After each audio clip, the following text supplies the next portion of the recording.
Share করার জন্য চলে আসলাম।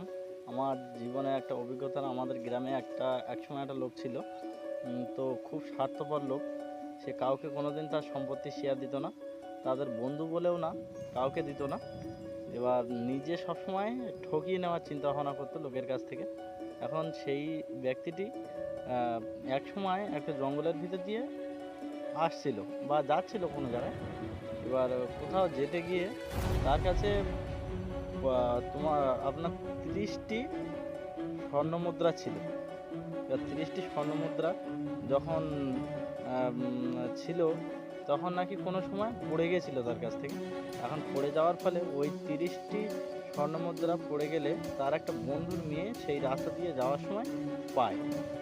এবার পাওয়ার পরে তার বন্ধুটা খুবই সৎ প্রকৃতির ছিল, খুব ভালো ছিল।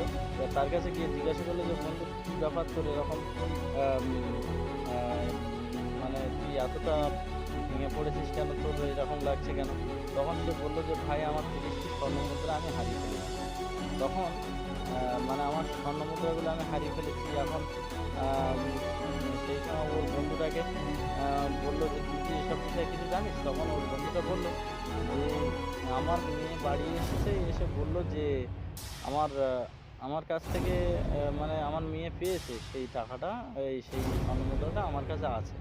এখন সেই স্বর্ণমুদ্রা আমার কাছে আছে, তো আমার মেয়ে পেয়েছে। তো এবার সে যখন দিতে গেল যে তুই এই স্বর্ণমুদ্রাগুলো নে। এবার ও কী করলো, সেই ধূর্তবাজ লোকটা যার টাকাটা মানে স্বর্ণমুদ্রাটা হারিয়ে গেছিল, সে করলো কি, সে টাকাটা নিয়ে স্বর্ণমুদ্রাটা নিয়ে নিল। নিয়ে নেওয়ার পরে সে বললো যে, না আমার 40টা ছিল বলে, এই বলে আবার রেখে দিয়ে চলে গেল যে আমার 40টা ছিল। এবার অতিরিক্ত লোভী মানুষ। এবার এই কেসটা নিয়ে ও আদালতে গেল।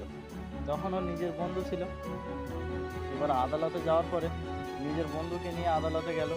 এবার বন্ধু তার মেয়েটিকে নিয়ে আদালতে উঠলো। ওঠার পরে মেয়েটির কাছে জজের যখন জিজ্ঞাসা করলো যে, ওতে সত্যি কথা বলো তুমি, যে তোমার কটা স্বর্ণমুদ্রা তুমি পেয়েছিলে? তখন বললো যে 30টা স্বর্ণমুদ্রা আমি পেয়েছিলাম। তখন ও বললো কি, সেই জজ সাহেব সেই ধূর্তবাজ লোকটাকে আবার ডেকে তুললো। বললো যে, তুমি কটা স্বর্ণমুদ্রা হারিয়ে ফেলেছো?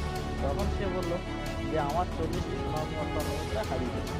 এবার সেই লোকটি আদালতে যখন আদালতে যে উকিল সাহেব পেশ করেছেন, তিনি বললেন যে, তাহলে এই স্বর্ণমুদ্রাগুলো তোমার নয়, কারণ এই স্বর্ণমুদ্রার মালিক তুমি নও, এগুলো অন্য কারো স্বর্ণমুদ্রা।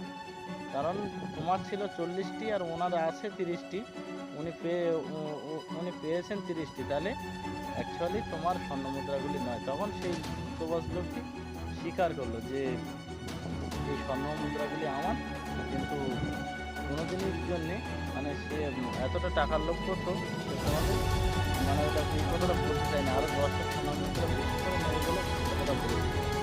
এই কথাটা জজ সাহেব আর স্বীকার করে নিল যে, না এটা তোমারই নয়, এটা সেই মেয়েটির। সেই স্বর্ণমুদ্রা সব মেয়েটি দিয়ে দেয়। তো বন্ধুরা, এটা কিন্তু পাপ আর পাপের মৃত্যু, এই গল্পটির আসল শিরোনাম এটাই হওয়া উচিত। তোমাদের কী মনে হয় তোমরা কমেন্ট বক্সে অবশ্যই জানিও। আর আমার ভিডিওটা ভালো লাগলে অবশ্যই একটা লাইক, কমেন্ট, শেয়ার তো